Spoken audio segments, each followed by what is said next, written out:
안녕하십니까. 혼란한 정치 시사 이슈를 술술 풀어보는 송국근의 혼술 5월 21일 화요일 저녁 시간에 인사드립니다. 요즘 민주당을 비롯해서 좌파 진영 전체가 크게 흔들리는 그 상황이 되어가고 있습니다. 자, 먼저 문재인 전직 대통령인데 지금 이 졸속으로 만든 대담록, 본인은 회고록 이야기하는데 사실상 대담록이죠. 일방적인 자기 주장만 계속 늘어놓는 자하자찬, 김정은 미화, 또 김정숙에 대해서 심지어 무슨 영부인 첫 단독 외교 이렇게 말도 되지 않는 소리를 다 늘어놓은 그 대담록이 지금 큰 역풍을 맞고 있는 상황이죠. 그리고 문재인 그 이상직 전 의원과 관련한 제3자 뇌물죄 수사 전주지검에서 하던 것 지금 그 검사장이 중앙지검으로 서울중앙지검으로 부임을 해서 이 수사가 앞으로 본격화돼서 문재인을 겨누게 됩니다.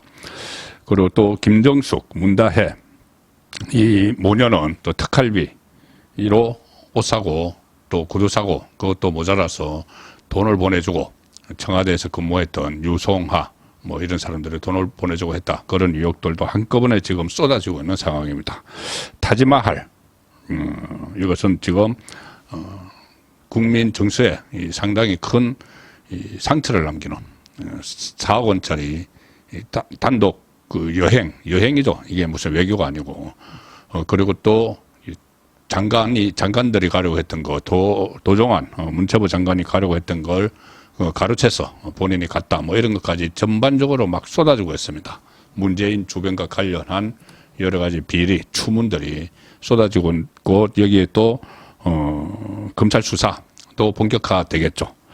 이재명 지금 정치적으로 추미애 국회의장 만들기에 실패하면서 완전히 흠집이 났는데 사법적으로도 지금 구속영장 재청구 그리고 1심 선고 여러 두 가지 사건 재판에서 이 유정교사와 선거법에서 1심 선고가 임박한 그 상황이 되어가고 있고 조국은 지금 대법원 확정 판결 나기만 하면은 언제든 지금 가 있습니다. 그 대법원에서 심리를 하고 있기 때문에 이 확정 판결만 하면 바로 구속되는 그런 상황에서 지금 본인들이 상당히 지금 다급한 입장에 몰려 있죠.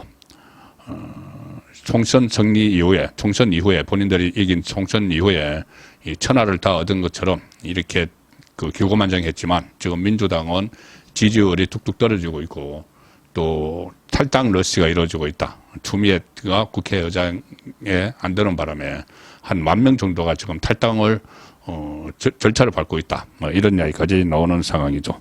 조국은 얼마나 그 속으로 지금 두려운지 곧 구속이 되니까 두려운지 최근에 어제죠. 방송에 나와서 그런 말을 했습니다. 이 윤석열 대통령에게 이 사면 복권 구걸하지 않겠다고 하면서도 이 윤석열 대통령이 그걸 해주지도 않을 것 같아. 사면 복권에서 자기 감옥에 안 가게 해주지도 않을 것 같아. 이것은 상당히 은근히 바라는 거죠. 그런 이 속에 불안한 그런 마음을 또 내비치기도 했고, 이재명도 마찬가지입니다. 이재명도 오늘은 심지어 이 최상병 특검법을 거부권을 윤석열 대통령이 행사하면은 아마 탄핵까지 갈 거다. 이렇게 협박을 하면서 오늘 계속 용산 앞에 가서 협박을 하고 있죠. 이런 말까지 했습니다. 이재명은 그때 박종철 사건 때 탁친이 억하고 죽었다. 그 일을 떠올리면서 그러니까 사건을 은폐하면은 정권에 말로가 온다. 이런 식으로 해서 최상병 특검을 가지고 또 선동을 하는 그런 모습까지 지금 보이고 있습니다. 상당히 본인들이 불안하고 위협을 받는 그런 상황이기 때문에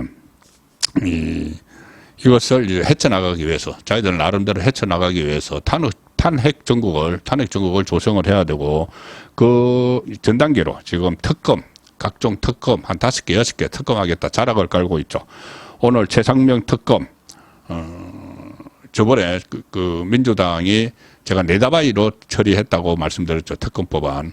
그때 그 이태원 참사와 관련한 특별법만 처리하기로 여야가 합의를 해놓고 갑자기 이것을 안건에 올려서 김진표 국회의장과 서로 작당을 해서 안건에 올려서 처리를 했죠. 자, 그 법안이 처리가 되면은 대통령이 공표를 하거나 14일 내에 아니면은 거부권을 행사해야 됩니다. 정식 명칭은 거부권이 아니고 재의결 요구권이죠. 국회에서 다시 의결을 해달라, 논의를 해달라. 자, 그래서 오늘 14일 되는 날 윤석열 대통령이 거부권을 행사를 했습니다. 재의결 요구를 했습니다. 정진석 비서실장이 기자 브리핑을 가지고 이것을 하나하나 왜 이게 특검거리가 안 되는지 그것은 다 설명을 했죠. 지금까지 많이 이야기를 해왔던 대로 이것은 특검거리가 안 된다. 왜냐하면 가장 큰 것은 수사 중이다. 지금 경북경찰청에서는 사건의 실체, 최상병이 안타깝게 목숨을 잃은 그 사건에 대해서 수사를 하고 있고, 또 공수처에는 민주당 자기들이 고발을 했습니다. 고발을 해서 이 사건을 축소하려는 시도가 있었는지 그것을 민주당이 고발을 해서 지금 공수처가 오늘도 해병사령관과 헌병단장을 소환을 하고 수사를 하고 있는데 그걸 특검으로 가져가겠다는 겁니다. 수사가 끝나기도 전에. 그러니까 이것은 정치적인 특검을 하겠다는 거고 그것은 탄핵의 자락을 깔기 위한 것이다. 이걸 다 알고 있죠. 자, 그렇기 때문에 오늘 거부권을 행사를 했는데 이 핵심은 이겁니다. 핵심은 지금 최상병 특검의 핵심은 이 소위 말하는 VIP라고 그러면 대통령을 가리키죠. VIP가 경로했다. 자, 경로를 했다. 왜 경로를 했느냐? 이것을 가지고 지금 민주당은 특검을 하겠다고 합니다. 이 경로를 한 이유가 해병 사단장을 기소 대상에서 경찰에 이첩하는 기소 대상에서 빼라고 지시를 하면서 경로를 했다. 그 이야기입니다. 이 사건이 VIP 경로설 이것을 간략히 이제 요점을 살펴보면 이런 겁니다. 공수처에 고발을 해서 이제 수사를 하는 단계인데 오늘도 김계한 해병대 사령관 그리고 박종훈 수사단장이 다 공수처에 소환이 됐습니다. 수사하고 있습니다. 안 하는 게 아니고 안 하면 이제 특검으로 가는 거지만은 그리고 자기들이 고발한 거죠. 자기들이 만든 데가 또 공수처입니다. 문재인 시절에 만든 데 거기서 수사를 하고 있는데 오늘 두 사람을 소환을 해서 대지를 할지 모릅니다. 밤늦게라도 오늘 밤늦게까지 조사를 할 텐데 자 작년 7월 30일 날 작년 홍수 때 안타까운 인명사고가 있었죠.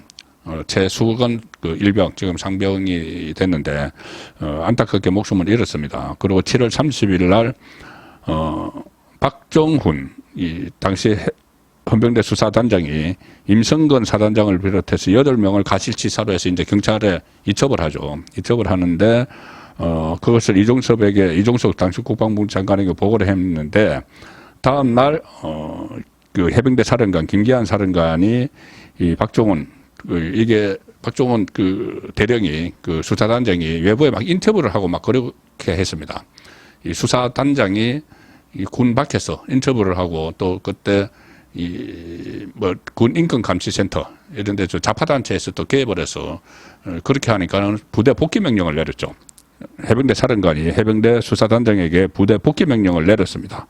그러고 나서 법무관리관이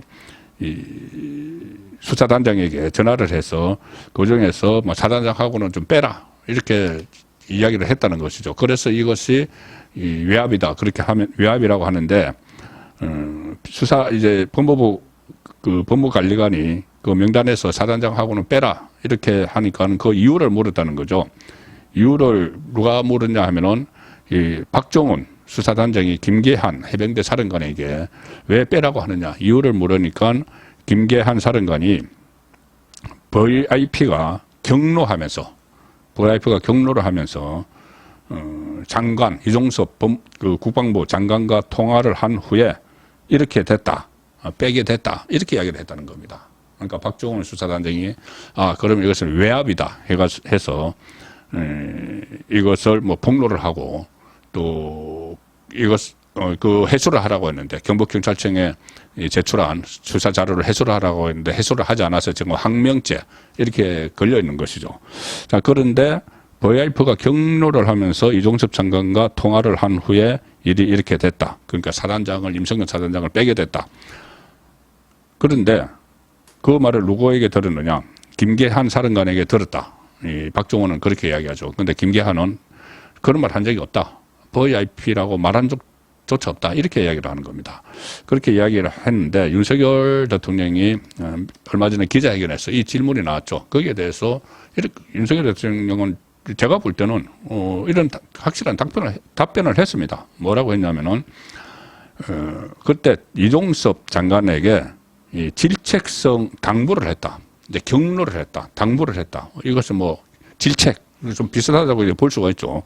그런데 내용이 여기서는 마치 그 윤석열 대통령이 화를 낸 것이 왜 사단장을 거기다가 집어넣느냐, 사단장까지. 이 경찰에 이첩을 하는 명단에 왜 사단까지 집어넣느냐, 그렇게 하면 사단장이 어떻게 일을 하느냐, 이렇게 경로를 했다가 지금 특검을 하자고 주장하는 좌파의 요지죠. 그런데 윤석열 대통령은 이종섭 장관에게 질책성 당부를 한 것은 그런 내용이 아니고 그때 최수건 그 상병이 안타깝게 목숨을 잃게 됐는데 그 상황이 어떤 인명구조, 살아있는 인명을 구조하기 위해서 투입된 것이 아니고 이미 이 사고를 당해서 참사를 당한 시신수습을 위해서 해병대가 투입이 됐는데 왜 그렇게 무리하게 수색 작전을 벌였느냐, 그렇게 질책성 당부를 했다, 이렇게 윤석열 대통령이 이야기를 했죠. 그러니까는 내용이 다릅니다. 뭐 경로를 했다, 뭐 질책을 했다, 뭐 비슷하게 이렇게 받아들일 수도 있지만 왜 경로를 했느냐, 사건을 은폐하기 위해서 경로를 한 게 아니고 윤석열 대통령은 왜 무리한 수색을 해서 아까운 장병의 목숨을 잃게 했느냐, 이렇게 질책을 했다는 이야기죠. 자, 그래서 이 사안 가지고 특검을 하겠다 이렇게 하는 것은 결국은 윤석열 대통령의 직권남용 뭐 이런 것을 하나 꼬투리를 잡아서 탄핵 전국으로 몰고 가기 위한 자락을 까는 것이죠. 여기에 대해서 윤석열 대통령이 이제 거부권을 행사를 했기 때문에 이 28일쯤에 뭐 재표결이 이루어질 텐데, 재표결에서는 28일이면은 지금 21대 국회 임기 만료가 29일이니까, 이달 29일이니까 하루 전에 합니다. 하루 전에 해서 3분의 2가 찬성을 하면은 이게 특검이 통과가 돼버리죠. 그리고 무기명 투표니까 통과될 가능성도 전혀 배제할 수 없다. 왜 그러냐면은 국민의힘 중에서 지금 22대에 다시 다시 국회의원직을 이어가지 못하는 사람들이 55명이 있죠. 55명은 본인들이 뭐 예를 들어서 낙선을 했거나 본선에 가서 선거에서 떨어졌거나 불출마를 했거나 이런 사람 외에 낙천을 한 사람들이 있습니다. 공천에서 떨어진 사람. 이 사람들은 불만을 가질 수가 있죠. 그래서 마지막에 가서 여기에 대해서 가결표를 던질 수가 있다. 17명이 그렇게 국민의힘에서 가결표를 던지면 이게 통과가 됩니다. 그리고 또는 그날이 그 21대 국회 임기 마지막 전날이고, 그리고 그 시점 되면 국회의원 회관에 다 짐을 뺀 상태입니다. 그러면은 굳이 이 마지막 본회의에 가기 싫은 사람들이 있겠죠. 그 다음 22대 국회에 당선되지 못한 사람들은 그 사람들이 대거 불참을 해버리면 이게 의결 중독수가 낮아지면서 민주당과 범야권의 의석수만으로도 3분의 1을 채워버릴 수가 있다는 겁니다. 자, 그래서 그 경우에 이게 특검이 실제로 통과돼서 특검이 실시가 될 수도 있습니다. 이 가능성은 좀 낮지만은 그런 상황까지 완전히 배제를 할 수 없는 상황인데, 그런데 지금 민주당은 이게 의결이 되면 의결이 되는 대로 그 꼬투리를 잡기 위해서, 집권남용 꼬투리를 잡기 위해서 막 이것을 파헤칠 테고, 의결이 안 되면 안 되는 대로 22대 국회에서 또 다른 특검들 막 하면서 이 탄핵을 위한 자락 갈기를 하는 것이죠. 자, 그러면은 이 목적은 본인들의 방탄을 위해서, 구속 안 되기 위해서 윤석열 대통령을 끌어내리는 겁니다. 임기를 단축시켜서. 그런 상황에서 지금 윤석열 대통령이 오늘 이렇게 거부권을 헌법에 보장된 그대로 행사를 했습니다. 10번째 거부권 행사다 이렇게 되는데, 그만큼 민주당이 다수당의 행포로 되지도 않는 여러 가지 법안들, 특검법을 막 끌어들였기 때문에 이런 상황이 생기는 것이죠. 그래서 윤석열 대통령은 이렇게 오늘 거부권을 행사하는 것을 보면 이런 측면이 있습니다. 이재명 조국이 지금 탄핵을 가지고 계속 위협을 하는데 이거 만약에 거부권 행사하면 또 탄핵하겠다. 어차피 탄핵을 위한 자락 깔기로 이 특검법을 통과시켜서 추진을 하면서도 이것을 거부권을 행사하면은 또 탄핵하겠다. 이러나 저러나 탄핵하겠다는 이야기입니다. 자, 그 상황에서 오늘 일점 불사 탄핵 정국에 정면 대응을 하는 일점 불사의 조치를 취했다. 그렇게도 읽을 수가 있습니다. 오늘 거부권 행사가. 그리고 그것뿐이 아니고 윤석열 대통령이 최근에 상당히 어떻게 보면 공세적으로 그때 이제부터는 정치를 하겠다는 이야기를 했었죠. 윤석열 대통령이 정말 정치하는 대통령이다 이렇게 느낄 수가 있는 것이 최근에 국회의원 당선자들 이렇게 권역별로 만찬을 하는데 어제 부산, 울산, 경남 지역 당선자와 만찬을 했는데 여기서도 일전 불사 의지를 밝혔습니다. 자세히 이 내용을 살펴보면 이런 말을 했습니다. 국민의힘은 집권 여당이지 않느냐. 패배주의에서 벗어나서 책임감 있는 집권 여당으로서 국가와 국민을 위한 책임을 다해달라. 국민의힘은 소수당이지만 제가 대통령이지 않느냐. 대통령실도 여러분과 힘을 합쳐서 역할을 다할 것이다. 이 상당히 그전에는 이런 이런 패기 있는 용기, 패기 있는 이런 이야기는 잘 안 했죠. 그런데 우리는 대통령을 갖고 있는 정당이다. 그러니까 같이 헤쳐나가자 이 이야기입니다. 그리고 제2요구권, 제가 말씀드린 이제 거부권과 예산 편성권 이런 헌법상 대통령 권한이 있는데 당이 민심을 살펴 건의하면은 반영하고 당의 의견을 적극적으로 듣겠다. 앞으로도 다수당 행포에 의해서 무슨 되지도 않는 특검법 같은 거를 남발을 하면은 다 거부권 행사하겠다. 그러니까 나를 믿고 의정 활동을 하라. 이런 다짐을 하는 겁니다. 그리고 한 참석자가 대통령의 호위무사가 되겠다. 이렇게 이야기하니까 윤석열 대통령이 나는 당의 국민의힘의 호위무사가 되겠다. 국정 운영에 더 노력하겠다. 이렇게도 이야기했습니다. 그래서 한 일각에서 지금 한동훈 복귀를 하는 그 시점에 윤석열 대통령이 탈당을 할 것이다. 이렇게 마타도 비슷한 것을 또 던지고 있는데 거기에 대해서도 일축하는 그런 발언들이 어제 있었습니다. 그래서 결국 윤석열 대통령이 최근의 좌파 진영이 많이 흔들리는 이 시점에 이재명과 조국 또 한편으로 나아가서 문재인 세력과 전면전을 선포하는 그런 모습이 어제 오늘 있었다. 이렇게 말씀을 드리겠습니다. 선거권의 혼술이었습니다.